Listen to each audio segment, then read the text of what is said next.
Un jeune étudiant reçoit une invitation étrange, une clé rouillée, une adresse oubliée et une maison où chaque mur semble respirer. À mesure qu'il explore les couloirs sombres, Lucas découvre que certains lieux ne veulent pas qu'on les visite. Découvre si tu aurais survécu à la maison. Ferme les yeux.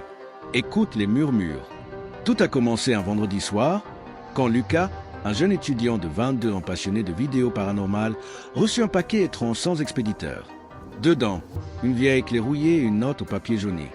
La vérité t'attend derrière la porte du 17 rue des Ombres. Viens seul. Minuit.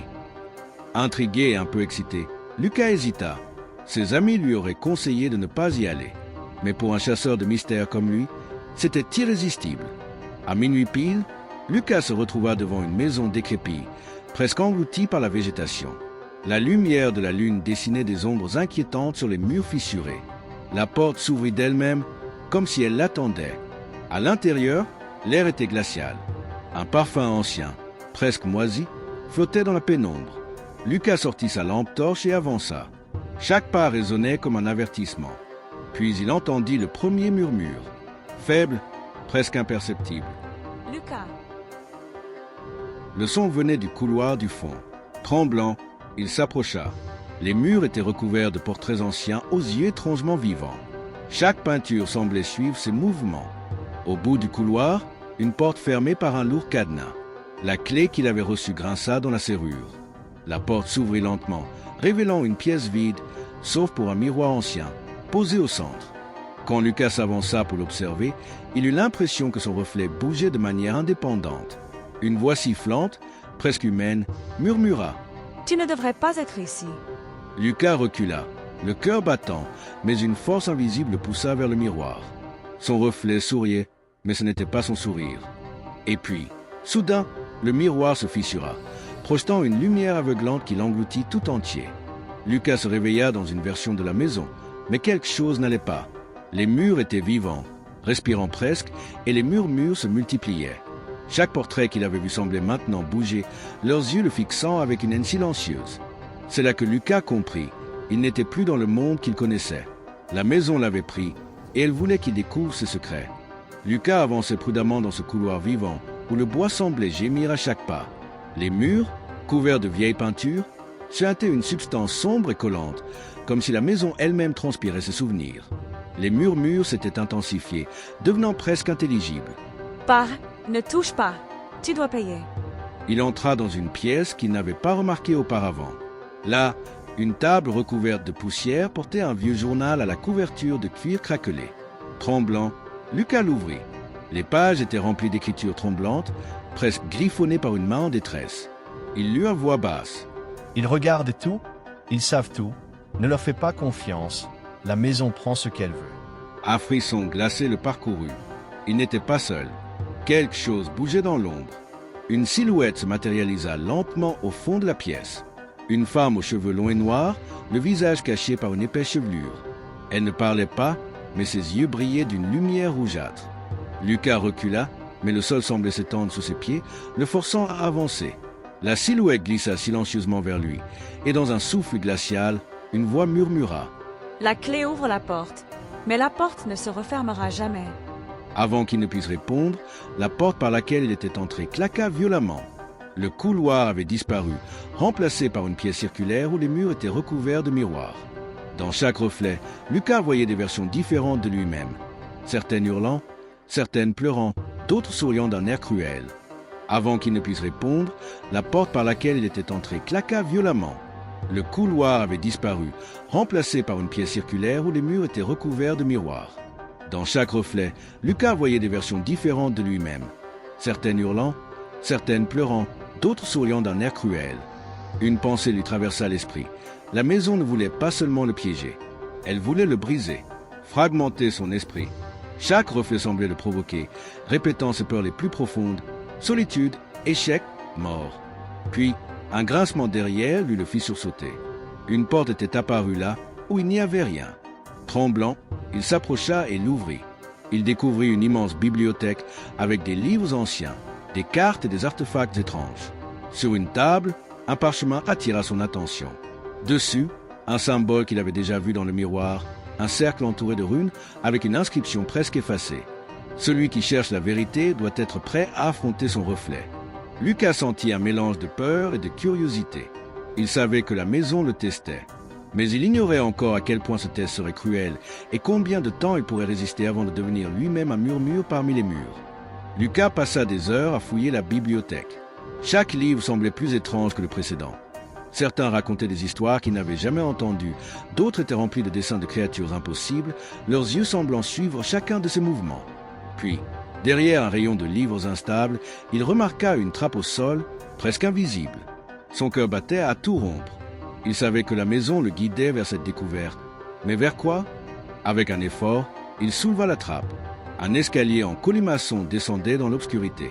Une odeur de terre humide et de moisie s'éleva et les murmures se firent plus insistants. « Ne descends pas, ou rejoins-nous. » Ignorant l'avertissement, Lucas descendit. L'escalier semblait interminable. À mi-chemin, il sentit un souffle glacé sur sa nuque. Il se retourna, rien, juste le noir, oppressant. Puis, un rire étouffé résonna derrière lui, comme s'il venait de toutes les directions à la fois. Enfin, il atteignit le bas. Une immense salle s'étendait devant lui, éclairée par une lueur surnaturelle verdâtre. Au centre, un puits ancien entouré de chênes rouillés et couvert de symboles gravés. Le sol vibrait légèrement, comme si la maison respirait à travers lui. Soudain, des silhouettes surgirent des murs, des formes humaines mais déformées, leurs visages effacés, leurs mains trop longues. Elles se mouvèrent vers Lucas sans bruit. La peur le paralysa, mais un instinct de survie le poussa à courir. Il trouva une porte en fer forgé au fond de la salle.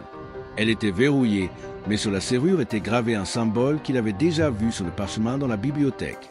Prenant une grande inspiration, Lucas posa la main sur le symbole. Une douleur fulgurante traversa son bras, mais la porte s'ouvrit brusquement. De l'autre côté, un couloir lumineux apparut, différent de tout ce qu'il avait vu dans la maison. Les murs étaient lisses, presque liquides, et les voix chuchotaient en écho, comme si elles venaient de l'intérieur des murs eux-mêmes.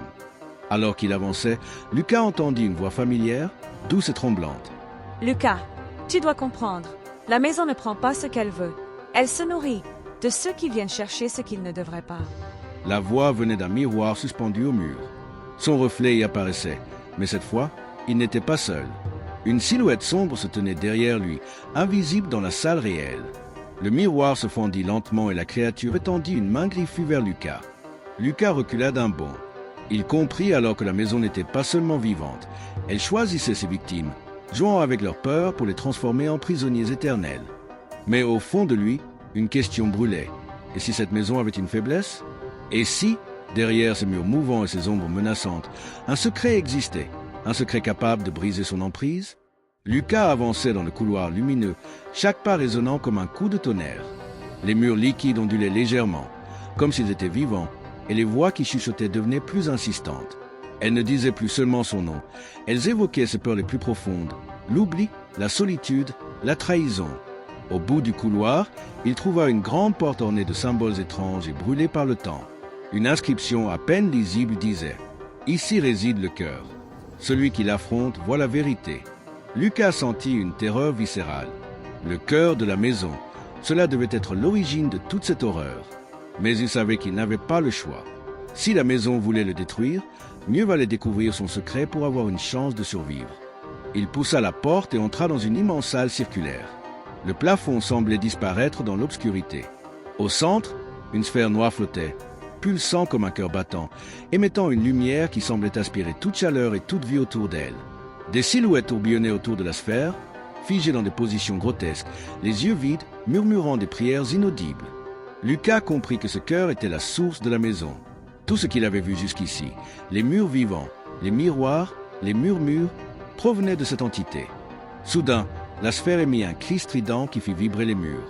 La pièce entière trembla et des tentacules d'ombre surgirent du sol pour l'attraper. Lucas esquiva de justesse, mais une de ses mains fut griffée par une ombre brûlante. Une douleur intense le traversa et il sentit ses forces faiblir. Au même moment, une silhouette apparut devant lui, une femme, la même qu'il avait vue auparavant. Mais cette fois, elle était nette, lumineuse, presque humaine. Elle lui tendit la main. « Lucas, pour survivre, tu dois comprendre la maison. Elle se nourrit de peur, mais elle craint la lumière de la vérité. » Lucas sentit un courage nouveau monter en lui. Il se rappela le parchemin de la bibliothèque et le symbole gravé sur la porte en fer. Il devait affronter ses peurs, regarder son propre reflet et ne pas fuir. Je ne vous crains pas. La sphère trembla, comme si elle ressentait la force de sa volonté. Une lumière blanche éclatante jaillit de Lucas, irradiant la pièce entière. Les tentacules se retirèrent, les murmures s'éteignirent. La sphère se fissura lentement, et un vent froid traversa la salle. Pour la première fois depuis son arrivée, Lucas sentit un instant de calme. Mais avant qu'il ne puisse respirer, la sphère se fissura complètement, et une silhouette gigantesque, faite d'ombres et de lumière mêlées, émergea, rugissant un nom. Lucas, tu crois pouvoir me vaincre? Lucas sut alors que ce n'était que le début. La maison avait encore un dernier défi, et il allait devoir affronter quelque chose qu'aucun miroir, aucune ombre, aucune peur n'avait encore osé montrer. Lucas se tenait face à la silhouette gigantesque. Elle était composée d'ombres mouvantes et de lumières vacillantes, ses yeux rouges transperçant l'obscurité de la salle. Le sol tremblait sous ses pas, et chaque souffle qu'elle exhalait semblait aspirer les retours de lui. La créature rugit, un son capable de briser le courage des hommes. Les murs autour de lui se tordaient, se rapprochaient, comme pour l'étouffer.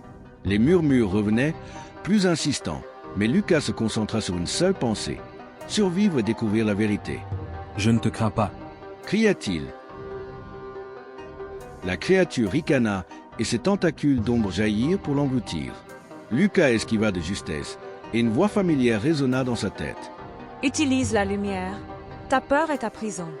Lucas se rappela le parchemin de la bibliothèque et le symbole qu'il avait touché. Il se concentra sur la lumière dans son cœur, sur cette étincelle de courage qui l'avait guidé jusqu'ici. Lentement, ses mains commencèrent à briller d'une lumière blanche intense. La créature hurla et recula, incapable de supporter cette lumière. Lucas sentit une énergie nouvelle l'envahir. Il leva les mains et projeta la lumière vers la sphère noire qui avait donné naissance à la créature. La lumière éclata, purifiant la pièce, éteignant les murmures et dissipant l'ombre. La silhouette hurla une dernière fois avant de se désintégrer en milliers d'éclats d'ombre, laissant la salle vide et silencieuse. Le cœur de la maison, la sphère noire, avait disparu. Les murs, les miroirs et les tentacules s'étaient effondrés. La maison semblait respirer une dernière fois avant de devenir un endroit calme, presque normal. Lucas, épuisé mais vivant, s'assit sur le sol. Les souvenirs de son aventure défilaient dans sa tête. Il comprit que la maison n'était pas simplement maléfique. Elle testait ceux qui entraient, se nourrissant de leur peur. Mais ceux qui osaient affronter leurs cauchemars pouvaient survivre. Alors qu'il sortait par la porte principale, la maison semblait l'observer une dernière fois. Une voix faible résonna dans le vent. Tu as vaincu, mais souviens-toi, chaque maison a ses murmures. Lucas quitta le lieu, le cœur encore battant, mais avec la certitude qu'il avait survécu à quelque chose de bien plus grand que lui. Il savait qu'il raconterait cette histoire à tous, mais jamais il ne pourrait oublier les ombres qu'il avait presque dévorées. Lucas sortit de la maison alors que les premières lueurs de l'aube apparaissaient. La nuit avait été un cauchemar réveillé, mais il se sentait vivant. Chaque pas sur le gravier résonnait comme un triomphe. Il tourna la tête pour jeter un dernier regard à la maison. Elle semblait maintenant inoffensive, silencieuse, presque endormie. Il pensa à tout ce qu'il avait vécu. Les miroirs, les murmures, les créatures, la sphère noire et la lumière qu'il avait trouvée en lui. Lucas se dit que c'était terminé. Il était libre. Il rentra chez lui, épuisé mais soulagé. La maison ne reviendrait jamais, ou du moins, c'est ce qu'il croyait. Le soir même, alors qu'il regardait les vidéos qu'il avait prises avec sa caméra dans la maison, il remarqua quelque chose d'étrange. Dans un des reflets des miroirs filmés, derrière lui, une silhouette sombre se tenait parfaitement immobile, invisible à l'œil nu lorsqu'il avait tourné la caméra. Lucas sentit un frisson glacial. Il rejeta la vidéo, pensant que c'était un bug, mais le lendemain matin, il reçut un paquet. À l'intérieur, exactement la même vieille clé rouillée. Et une note. Le jeu n'est jamais terminé. Tu es devenu un murmure. La pièce sembla s'assombrir autour de lui. Lucas comprit enfin. Même en ayant vaincu le cœur de la maison, il restait lié à elle. Les murmures qu'il avait affrontés faisaient maintenant partie de lui. La maison l'avait marqué à jamais, et chaque reflet qu'il croiserait pourrait cacher un fragment de son cauchemar. Lucas sentit une présence derrière lui et se retourna. Mais il n'y avait rien. Pourtant, un murmure glacé effleura son oreille. À bientôt, Lucas. Et cette fois, il sut qu'aucune lumière ne pourrait jamais complètement éteindre les ténèbres qu'il avait réveillées. Si vous avez aimé cette vidéo, abonnez-vous, laissez un j'aime et un commentaire. Et à bientôt pour de nouvelles vidéos.